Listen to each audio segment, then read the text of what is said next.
Bienvenue sur le podcast Puissante et rayonnante, le podcast pour les femmes actives et spirituelles qui veulent se reconnecter à leur énergie féminine et illuminée dans ce monde. Je suis Amandine Herbette, enseignante, thérapeute et coach de transformation. Dans ce podcast, je te partage des conseils simples, concrets et intuitifs pour que tu puisses te libérer, reprendre ton pouvoir et rayonner grâce à la puissance de ta féminité. Au programme Santé holistique féminine, guérison et empowerment. En attendant, je t'invite à t'abonner à ce podcast pour ne pas rater d'épisodes. Et je te souhaite une bonne écoute. Yarana et bienvenue dans ce nouvel épisode. Aujourd'hui, je vais t'expliquer pourquoi passer par le corps pour guérir de tes blessures émotionnelles. Tout d'abord, qu'est-ce que les blessures émotionnelles ? Pour moi, les blessures émotionnelles, ce sont des traumatismes qu'on a vécus pendant l'enfance, pendant l'âge adulte ou même peut-être pendant la vie intra-utérine. Ou alors ce sont des traumatismes qu'on a hérités de nos ancêtres, donc des mémoires transgénérationnelles. Et ces traumatismes peuvent être grands ou petits. Ce sont par exemple des événements qu'on a pu vivre de façon difficile. Une petite camarade à l'école qui nous a dit une fois que notre robe était moche ou qu'on était moche. Et puis cette croyance s'est incrustée à l'intérieur de nous et on l'a vécu comme un traumatisme. Ou alors ça peut être un événement plus grave comme un abus, une négligence pendant l'enfance. Ou alors, à l'âge adulte, une expérience douloureuse de séparation, un acte chirurgical qui a mal tourné, ou alors où on a été un petit peu malmené à l'hôpital. Au final, il y a beaucoup d'expériences dont on ne soupçonne pas l'impact sur notre vie. Et ça va avoir des conséquences sur notre corps physique, sur nos émotions, et puis aussi sur nos corps énergétiques. Et parfois, des années après, tout ça va réapparaître, les traumatismes de l'enfance vont être réenclenchés et vont être réactivés dans le corps à la suite d'un événement douloureux, par exemple une dispute, un décès, le décès d'un parent, d'un ami, etc. Souvent, on peut faire la corrélation entre l'apparition d'un gros symptôme physique dans son corps à l'âge adulte, et puis même dans l'enfance, et par rapport à ce qui a pu se passer quelques années auparavant ou alors dans l'enfance. Quelque chose au final qui n'a pas été réglé. Pourquoi passer par le corps pour guérir de tes blessures émotionnelles ? La première raison, c'est que le traumatisme est une énergie qui reste bloquée dans le corps. Au cours d'un événement douloureux ou d'un événement traumatique, ce qui se passe, c'est que on a des réflexes qui seraient de fuir ou alors de combattre. Ce sont des réflexes primitifs. Et si on n'a pas mis en place ces réflexes, si on n'a pas mis en action ses jambes, par exemple, pour fuir, alors l'énergie va rester bloquée dans le corps. Ou alors on s'est laissé faire et on n'a pas combattu, entre guillemets, c'est-à-dire que on n'a pas parlé ou on n'a pas crié pour pouvoir se défaire de la situation. Et donc, c'est la même chose, on a la même conséquence. Où on s'est senti impuissant dans cette situation et on est resté figé. Et en fait, ça peut être le cas, par exemple, d'une grosse dispute qui peut être traumatisante. Cela va donc avoir des conséquences sur notre corps, sur notre esprit, et ça peut faire des symptômes physiques, des maladies. Ça peut être aussi, par exemple, une personne qui va ne plus pouvoir bien dormir, qui va faire des cauchemars la nuit, une personne qui va avoir mal au ventre continuellement, ou alors qui est sur ses gardes continuellement. La deuxième raison pour laquelle il est nécessaire de passer par le corps pour guérir de tes blessures émotionnelles, c'est que reprendre conscience de ton corps, c'est le réhabiter.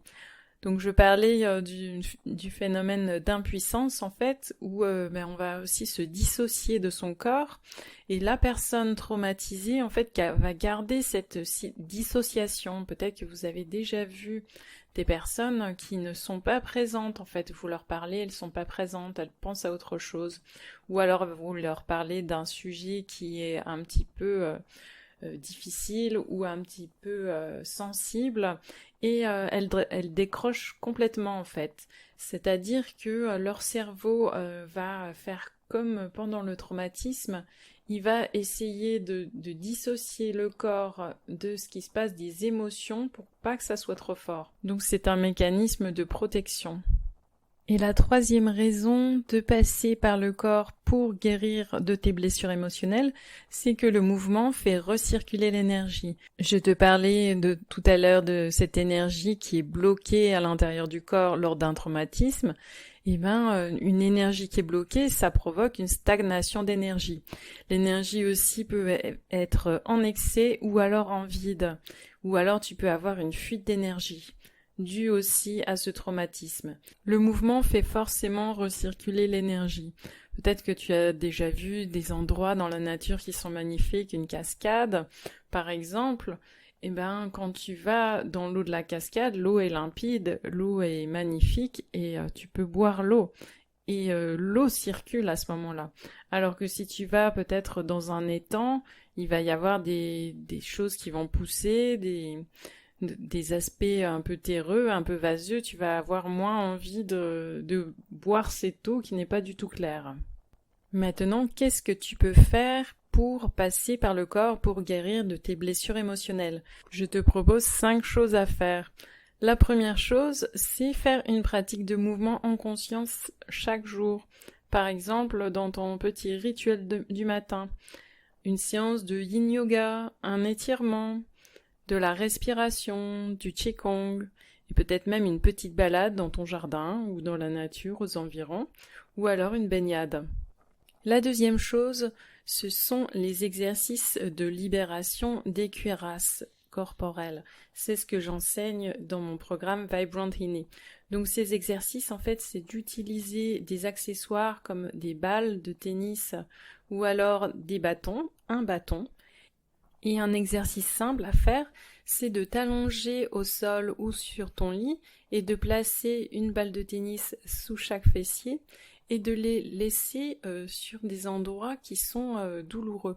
Tu vas attendre au moins 5 minutes pour que ça fasse son effet. Bien sûr, poser sa conscience dessus, respirer et ressentir les émotions qui peuvent s'en dégager.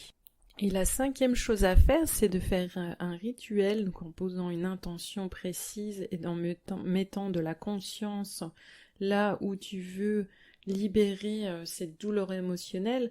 Et souvent, comme c'est lié à une douleur physique, c'est par exemple poser un cataplasme d'argile sur cet endroit-là, ou alors faire un nettoyage avec un bain d'herbe aromatique, ou alors de se nettoyer avec un petit mélange d'herbes aromatiques sur les zones douloureuses. Et c'est vraiment puissant quand vraiment on fait le rituel jusqu'au bout. Moi, je l'ai expérimenté de nombreuses fois. La dernière chose, c'est prendre conscience des émotions et des ressentis lors d'une séance d'étirement ou de yoga. Donc c'est vraiment mettre de la conscience sur l'expression qui veut s'exprimer. Et par exemple, vous êtes en train de faire une séance d'étirement ou peu importe, ou même une balade dans la forêt, et là vous ressentez une douleur au niveau physique. Vous pouvez lui parler, vous pouvez lui demander ce qu'elle veut vous dire à ce moment-là. Ou alors juste utiliser ses ressentis pour aller faire exprimer cette émotion. Et quand on lui laisse de la place et de l'espace, on va pouvoir la libérer beaucoup plus facilement. Donc pour récapituler les 5 choses à faire, je me suis trompée sûrement dans les numéros, mais c'est pas grave. Donc la première, c'est la pratique de mouvement en conscience chaque jour dans ton rituel du matin. La deuxième, ce sont des exercices de libération des cuirasses avec des accessoires. La troisième, c'est une séance de trauma sensitive yoga. La quatrième, c'est faire un rituel en posant une intention. Et la 5e, c'est prendre conscience des émotions et des ressentis lorsque tu fais une séance d'étirement ou de yoga. Maintenant, passe à l'action pour prendre soin de toi. Et mets-moi en commentaire ce qui a fonctionné pour toi et ce que tu as aimé. Merci d'avoir écouté l'épisode jusqu'au bout. Tu retrouveras toutes les ressources dont je t'ai parlé dans la description de ce podcast. Si tu veux aller plus loin, rejoins mon programme Vibrant Healing, un programme mensuel qui te permet de te sentir pleinement femme, libérer tes blessures et exprimer ta véritable essence féminine. Crois en ta valeur, en ta féminité et en ton pouvoir. Tu es une femme puissante et rayonnante. À bientôt, belle femme!